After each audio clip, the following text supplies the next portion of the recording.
Good cold evening, gentlemen. I'm Dr. King Schultz. Amongst your inventory, I've been led to believe is a specimen I'm keen to acquire. What's your name? Django.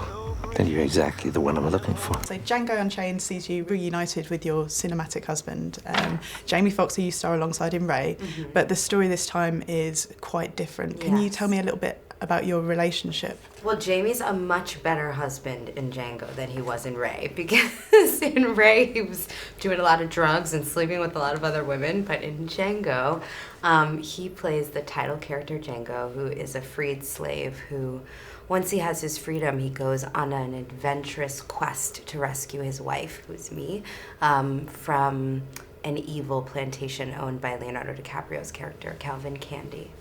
Tarantino is famous for his strong female leads. Yeah. And Broomhilda is almost the opposite of that. She's a damsel in distress most of the time. How do you go about bringing that trademark strength to a character like that who's placed in such a difficult situation? Well, you know, from the first time I read it, I thought it was a special moment because Quentin is so known for writing strong women, and I think that Broomhilda is an extremely strong woman, but I think it's a different kind of strength.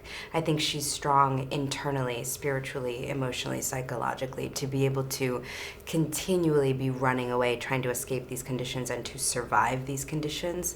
I mean, when we were done shooting, one of the honors that we had was being able to film this movie on an actual slave plantation in the South, in the United States. And so we were filming in a place where really it was sacred ground because it was an archaeological site where so many women had lost their lives and survived slavery. So I left the film with an enormous amount of gratitude for the internal strength of these women, and that's what I tried to focus on.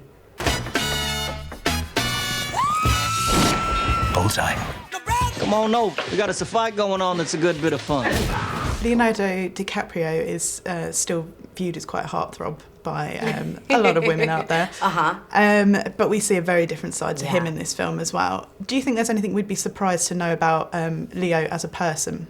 Well, I'm really grateful to Leo. He was so committed to this character. I mean, I guess we all really understood that unless we had the courage to embody how awful and difficult and evil slavery really was, unless we had the courage to embody that, then Django's rise into heroism doesn't really mean anything. So Django gets to be a hero because he slays the dragons of slavery as played out by myself and Leo and Sam Jackson. So he's a totally committed actor and very sensitive. He would stop between each take and go, "Are you okay? Are you okay? Am I hurting you? Are you okay?" And we all just really helped each other to take risks and go for it. Without giving too much away, at the end of this movie there's almost a Bonnie and Clyde-like feeling about it. Has there been any talk of Django 2? There has been a little bit of talk about it. It's more of a Quentin question, but there has been some kind of brainstorming, so we'll see. From your mouth to God's ears. I'm looking for the Brittle brothers. I know what they look like, all right. They sold my wife, but I don't know the who. As with every Tarantino movie, there has been a storm of controversy, but do you think you can handle an issue that is as harrowing and grim as slavery without showing it in the grim light that it's supposed to be shown in? Well, I think what's great about the film is that it does show the awful indignities of slavery. It does really, to me, in a lot of ways, touch the reality of how brutal slavery was, more than any other film I've ever seen.